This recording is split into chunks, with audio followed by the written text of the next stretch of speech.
गाडी म्हणून तरी बरं आहे, आपल्याला भेटता येतंय, निवांत बोलता येतंय. हा एवढं लांब कशाला लावली गाडी? मग काय रस्त्याला लावू का? हा कोणी बघितलं असतं. चल पटक्यान, कोणी बघत नाही तर.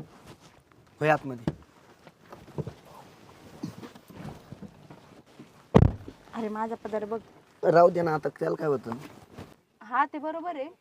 काय झालं? काही नाही झालं, बोल ना. आता तुला म्हंटल होतं ना मी, काय पप्पी दे. याच्यासाठी बोलवलं आज तर मी मग चालले बाबा मग. मग कशासाठी बोलेल तुला गाडीमध्ये गप्पा मी? मार ना बाबा. काय गप्पा मार? तुला म्हटलं होतं लग्न कर, ते नाही जमलं तुला. ते केलं त्या काळात वांड्या संग लग्न. आता ते माझ्या आईने करून दिलं. तू आईला शानी, तुला शानी. ए आईवर जायचं नाही हा. आता भांडायला आलो का आपण इथं तूच गाडीमध्ये? भांडतोय, मी भांडते का? एवढं रोमॅन्टिक वातावरण आहे. मग ते तुला कळायला पाहिजे ना. मला मस्त कळतंय, पण माझ्या मनात काय चाललंय ते तुला कळायला पाहिजे ना. काय चाललंय? एकच दे पप्पी फक्त.